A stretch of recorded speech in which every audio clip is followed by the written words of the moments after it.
All right, so let's move into the big one then. The team that's been making a lot of moves as of late, the New England Revolution. One of those teams that we were just talking about as being in that mix from ninth to 15th, that 5 point mix of the playoffs. They have made a move, a trade involving DeJuan Jones and Will Sands, a trade for Henry Kessler and Tim Parker, and have also brought in highly valued Argentine winger Luca Langoni. Where do you want to start? Let's start with Will Sands, DeJuan Jones trade.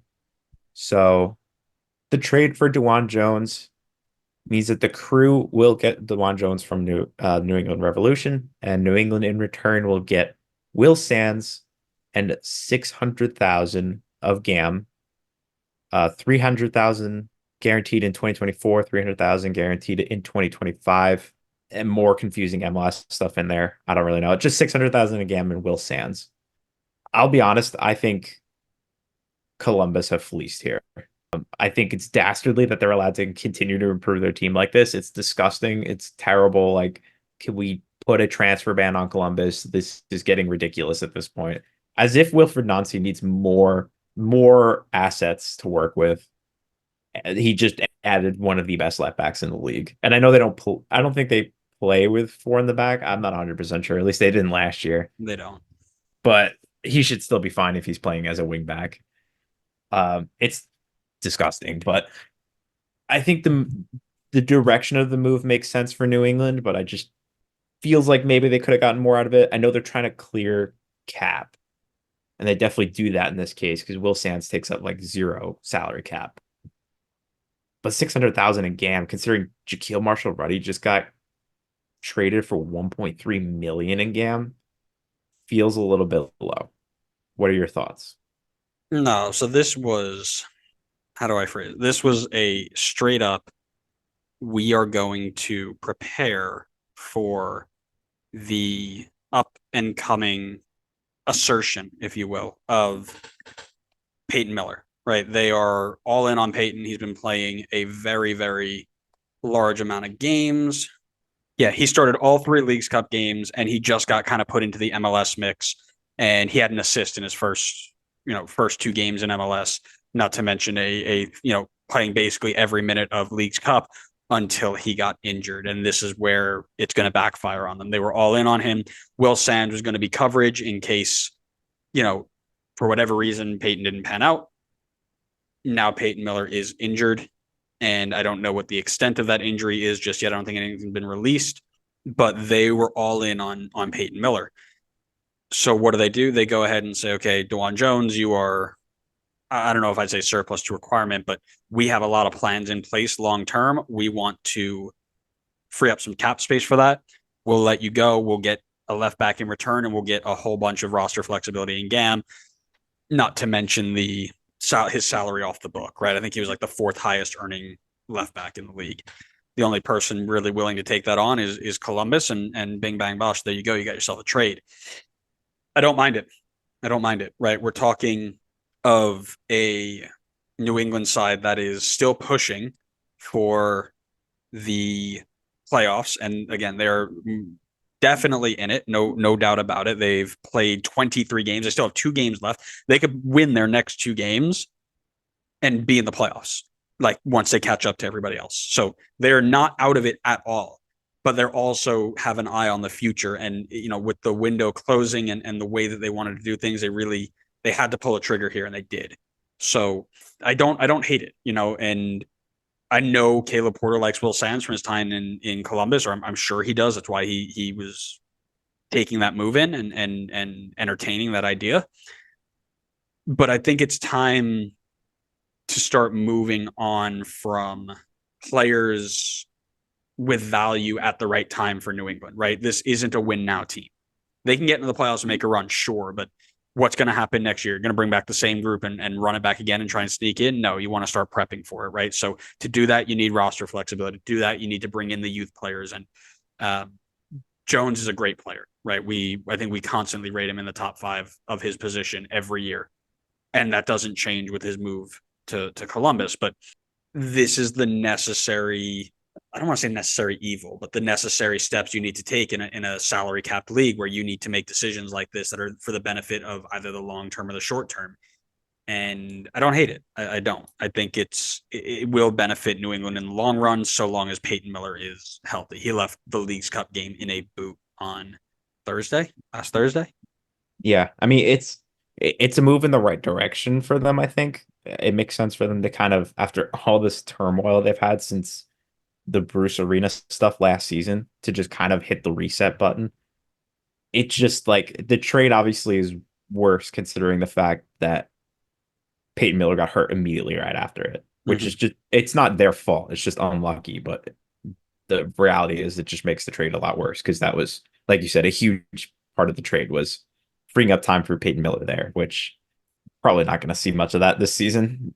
Maybe not, but why don't we move on to the next move here? So we'll go into the next trade, and that is involving Henry Kessler moving over to St. Louis City SC in exchange for Tim Parker and 600,000 in 2025 GAM, just to Mm-hmm. specify, nothing for this season, for next season's GAM. At first, I was a little lost with the trade, but did a little looking around on Twitter and stuff, and it made a lot more sense once I was hearing people talk about it some more. The move for New England, I guess, is somewhat similar to the one with Dwan Jones, where I think it's mainly to free up salary because Kessler, I believe, is on like 1 million in salary. It's high salary, and he was guaranteed the salary through 2025. Whereas Tim Parker, who's also making about 1 million, his salary or his contract ends at the end of this year. So they can get him off the books after this year and have that flexibility going into next year. Plus, you also got 600,000 in GAM for it. So to me, this was a very good move for them.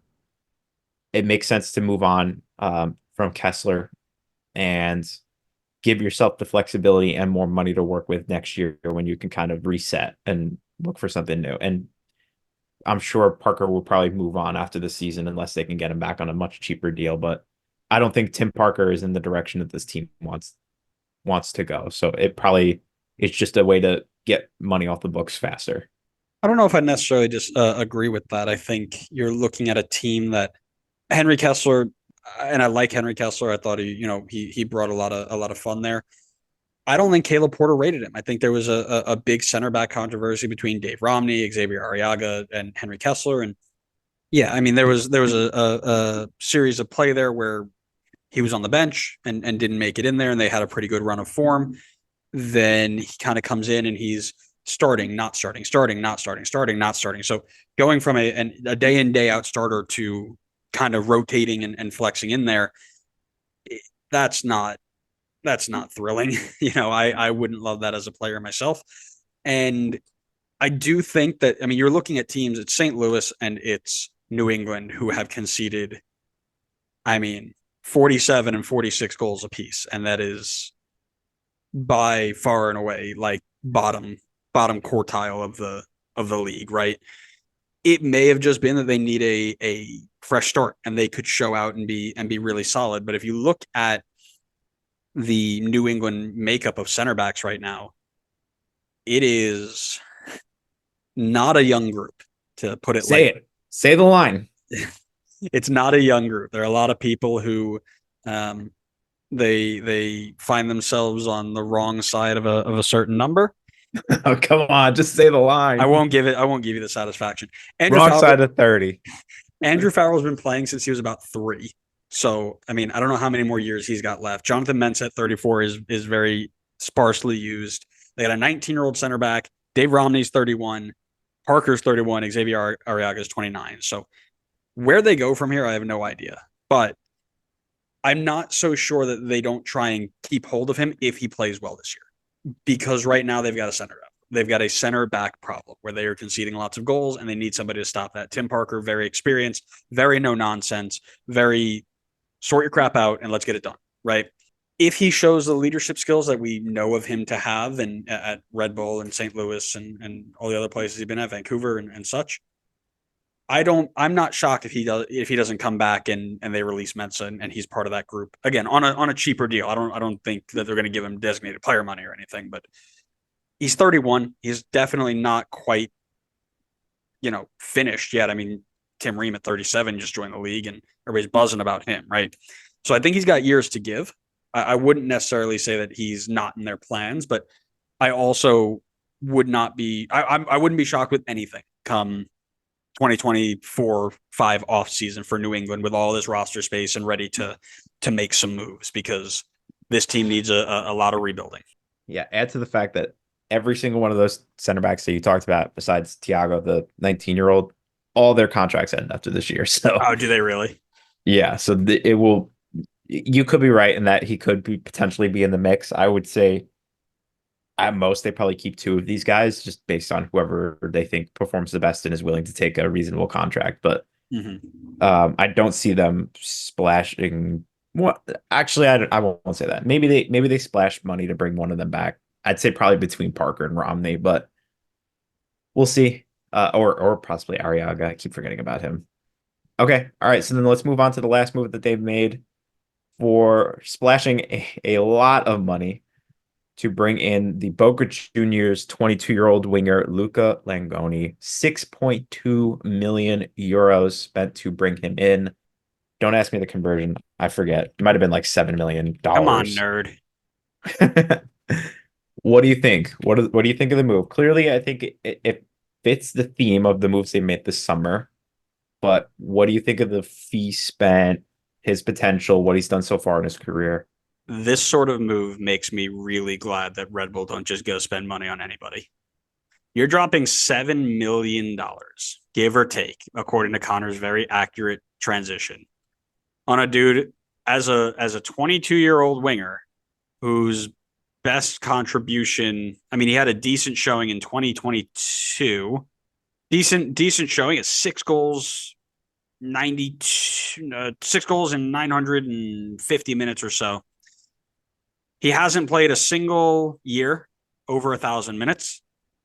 He hasn't scored more than 2 goals, or he hasn't scored more than 5 goals since 2022. And he has not ever had a season with more than one assist. I am all for being proven wrong because I said this about New York City too, but I'm so tired of teams just buying exciting dribblers from Argentina for big money on U22 contracts and hoping it pans out. That you see the Boca Juniors badge attached to the name. You see this Argentina flag that goes and big money, and you think he's gonna. I personally, and again, I haven't seen him play. We're only going off of stats, and I think that's what a lot of people do these days. There's nothing in his statistics outside of one season 2 years ago that would even remotely warrant something like this. I mean, there's a lot of rebuilding that needs to be done in this team. I'm not sure this is the guy to do it. Now, I'm more than happy to be proven wrong, but I don't love it.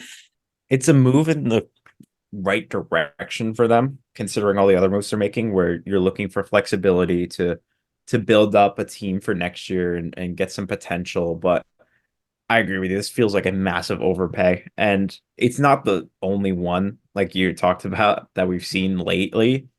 I think back to like Ojeda for NYCFC, where they spent like I think they may have actually spent like 7 million on him, and I don't think his resume was anything wild either. And we've kind of yet to see anything from Ojeda so far. Granted, he hasn't had a ton of chances, but But um, that's the whole point, right? When you spend that sort of money, you yeah, expect them to come in you gotta and play do them. something. Yeah, Yeah, you expect them to do something, right? yeah. But So, I do think in this case they would probably like I don't think New England's in the same situation as NYC, where NYC has 8 billion wingers on their team, so it's probably hard to break through. I think he's got a better shot to play here, considering literally everybody's in the infirmary right now. well, and I agree with that. But here's the other thing: they're all going to come back eventually. I know. What Well, happens then, right? You've got and I meant like Dylan Barrero, Nacho Heel on the left wing. This is a player on the right wing, but are you going to bump Esmir Bajraktarovic for Luca Langoni when he's one of your most exciting attacking profiling players? I'm not. Right? That'd be now again, unless they're planning on him to be gone by the end of the year, then it's a different story, right? This is the thing with moves is you don't quite know what the plan is. I would assume if you're teams that don't get sponsored by an energy drink, that usually you go in with like a 3-year plan. Like, okay, I expect this guy to be gone, or we should sell him on at this high level. Now, is that the case? I don't know, but you're gonna come back. Chankalai is gonna come back. Barrero's gonna come back. Those are two players. You're not just gonna sit on the bench. Be like, okay, guys, we'll get you back. Nacho Hill maybe. Emma Boateng. I mean, you're not bumping Emma Boateng. You're out of your mind if you bump Emma Boateng. That's MLS legend right there. You're right. I think the word overpay feels right in the moment, and happy to be proven wrong, but I do feel like that is it's not great personally. What I will say in the defense of New England here is Barrero and Heel, Nacho Heel, both injured right now and both out of contract at the end of this year. So there could be a chance that they move on from both of them, in Yeah, which case the winger competition now gets narrowed down to Chunkalai, Langoni, and Esmir. And if you have the thought that Esmir could be out the door by even summer of next year, then Langoni makes sense to bring in if you sure, think sure, sure. And then now is you're the right time to. yeah, no disagreements there. I like I said, there's definitely a plan here we don't see, but at the moment from the layout, it just feels a lot. Yeah. Well, I think we kind of covered where we think the direction of these moves are going. And considering we still have a bunch more moves to talk about, I'm going to move on to Columbus here because we had talked about the Dwan Jones trade. So while we're somewhat on the topic of Columbus, let's talk about them bringing in Andres Herrera, a right back from River Plate. It is a loan move. I don't know if there's an option to buy, but adding even more depth into this ridiculous Columbus team. What do you think about the move? What is there to say? I mean, we talk about ambition. We talk about like you've got two conferences, and these guys they each have like two teams that are just leading the way. You got LAFC in the West, you got Columbus in the East that are just if every team had the ambition that these guys did, this league is a top five, maybe top five is a stretch. It's a top 10 league in the world without a doubt. Like there's no question about it because the rules allow you to buy players like this or loan players in like this. Like this isn't something where they're like, oh, they're breaking the rules. Like you can go out and do this and make it a really, really exciting league, but not everybody does that. Now, I know some teams have bad contracts they got to get out of them, whatever, but the ambition out of this group is just next level, man. And again, he's another guy who has gotten consistent minutes in Argentina. He's got, I mean, over 140 appearances between two teams in Argentina at 25 years old. I mean, the experience is there, the competitiveness is there, the championships are there. I mean, he's got everything this team is looking for.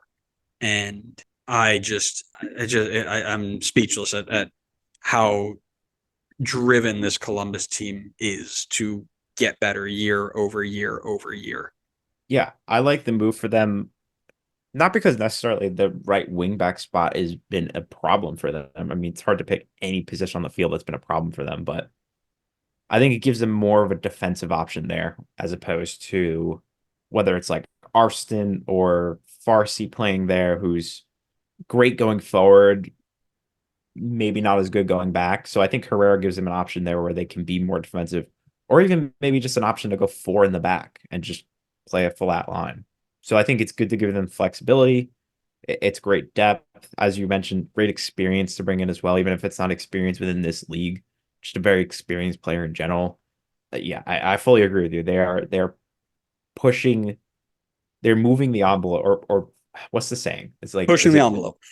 they're pushing the envelope on what a team should look like in this league with the current financial restrictions. Yeah. And again, I think we are starting to see more teams get there. It just needs to go faster. I Um, agree. and that's the crazy part about it, right? Like we're looking at a guy like Mo Farsi, who again, a lot of us rated very highly. We thought he was on his way out at preseason. Then you're saying, okay, well, who's next? Well, Max Farfin's next. And we're like, who the heck is Max Arston? Right. And he comes in and is just a lockdown, either left or right sided guy, does the job as you expect him to, it buys into the system. And now you've brought in experience and, as you mentioned, a little bit more defensive minded. And any game situation, you have a combination of 11 players that will instantly match up with whoever is up against you on the other side. And it is just wonderful, wonderful to see. And again, I wish there were more teams like the Columbus Crew who were pushing for that sort of consistency across their side. Because again, it's quite clear that you can do this. It is not, they haven't broken any rules. They've done well. And they hit on a lot of young players as well, right? Patrick Schulte coming in and holding down the goalkeeper spot. We just talked about Arston and Farsi and, players of that nature who are coming out of the academy and doing well. Aiden Morris, another good example, who moved on to a very high level team in England. It is just don't boast their egos. it is really, really nice to see how they've done. Yeah, I mean, listen, it is something that you wish you saw. And again, I think we're getting to a point where more teams are following that suit. And in 2 to 3 years, when you can get out of these bad contracts and do as you please, you're going to see a really nice balance across the league. So yeah, well, I don't think we have to ask the question of what direction Columbus is going. There's only one straight to the direction. moon. There is only one direction they're going, and it is literally up and only up. To the moon.